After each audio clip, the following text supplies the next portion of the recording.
بسم اللہ الرحمن الرحیم۔ قربانی قرب سے ہے، یعنی جو لوگ اللہ کی راہ میں جانور قربان کرتے ہیں ان کو اللہ تعالیٰ کا قرب نصیب ہوتا ہے۔ اللہ تعالیٰ قربانی کرنے والے لوگوں کو اپنے مقربین دوستوں میں شامل فرما لیتے ہیں، جن کو موت کے وقت اللہ کا اور فرشتوں کا سلام آتا ہے، جنت کا پیغام آتا ہے۔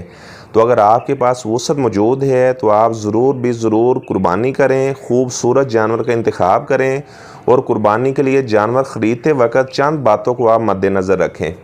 سب سے پہلی بات، آپ نے جانور کا ریٹ بعد میں پوچھنا ہے، سب سے پہلے دیکھنا ہے کہ یہ دوندہ جانور ہے یا کھیرا جانور ہے۔ تو آپ صلی اللہ علیہ وسلم نے فرمایا لا تذبحوا الا مسنہ، جو دوندہ جانور ہے اسے قربانی کے لیے آپ قربان کریں۔ تو جب آپ منڈی میں جاتے ہیں تو جو جانور بیچنے والے ہوتے ہیں وہ خود ہی مفتی بنے ہوتے ہیں، یہ بھیڑ کا ہے تو بھیڑ کا 6 ماہ کا کھیرا بھی لگ جاتا ہے، یہ سال کا کھیرا بھی لگ جاتا ہے، اور ہمارے بعض مسلمان بھائی ان کی باتوں میں آ جاتے ہیں، کھیرا جانور ہی قربانی کے لیے خرید لیتے ہیں، جبکہ چاہے بھیڑ ہے، چاہے بکرا ہے، چھترا ہے، دمبا ہے، جیسا بھی جانور ہے تو دوندہ جانور خریدنے کا آپ انتخاب کریں۔ نمبر 2، آپ نے جس بات کو مد نظر رکھنا ہے، آپ صلی اللہ علیہ وسلم نے فرمایا کہ 4 قسم کے جانوروں کی قربانی جائز نہیں ہے۔ نمبر 1، ایسا جانور العوراء البین آواروہا، بینگا جانور جس کا بینگا پن واضح ہو، ایسا جانور قربانی کے لیے نہ خریدیں جسے ایک آنکھ سے نظر ہی نہیں آتا۔ نمبر 2، المریضہ البین مرضھا، ایسا بیمار جانور جس کا مرض واضح ہو، ایسے جانور کی قربانی کرنا بھی جائز نہیں ہے۔ نمبر 3، الارجاء، لنگڑا جانور، البین ذلوھا، جس کا لنگڑا پن واضح ہو، ایسے جانور کی قربانی کرنا بھی جائز نہیں ہے، درست نہیں ہے۔ نمبر 4، الکثیرۃ اللاتی لا تنقی،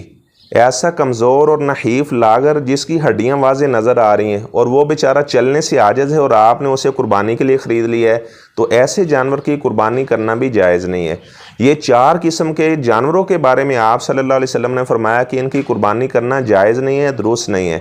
اور یہ بات ذہن میں رکھیں کہ اس میں خصی ہونا آپ صلی اللہ علیہ وسلم نے ذکر نہیں کیا کہ ایسا جانور جو خصی ہے اس کی قربانی جائز نہیں ہے۔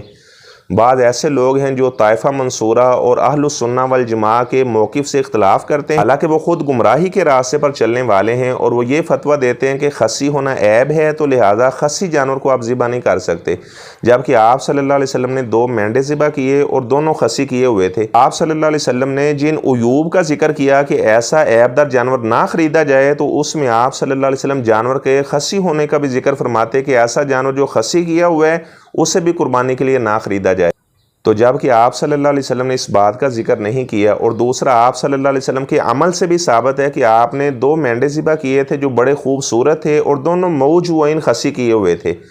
اچھا، اس طرح آپ نے جب جانور خریدنا ہے تو اس کے کان اچھی طرح سے دیکھ لیں، کان میں سوراخ نہ ہو، اس کا کان چیرا ہوا نہ ہو، کان پھٹا ہوا نہ ہو۔ تو اللہ تعالیٰ سے ہم دعا کرتے ہیں اللہ تبارک و تعالیٰ جتنے لوگ بھی اللہ کی راہ میں جانور قربان کریں تمام کی قربانی کرنا اللہ تعالیٰ قبول فرمائے۔ تو بعض ایسے لوگ ہیں جو قربانی میں بڑے تکلف سے کام لیتے ہیں، گھر کے جتنے افراد ہیں سب کی طرف سے جانور خرید لیا جاتا ہے۔ تو اگر وسعت موجود ہے تو کوئی بات نہیں ہے، آپ خریدیں، لیکن بات یہ ہے کہ اگر گھر کا سربراہ ہی قربانی کر لے تو سب کی طرف سے وہ کفایت کر جاتی ہے۔ الگ الگ جانور خریدنا یہ ضروری نہیں ہوتا۔ اگر کوئی غریب آدمی ہے جو قربانی نہیں کر سکتا تو اسے چاہیے کہ ان 10 دنوں میں اپنے ناخن نہ تراشے، اپنے سر کے بال اور بدن کے غیر ضروری بال نہ اتارے، تو 10 ذو الحجہ کو اللہ تبارک و تعالیٰ اسے بھی کامل قربانی کرنے کا اجر عطا فرمائیں گے۔ یہ حسن درجے کی روایت سے یہ بات ثابت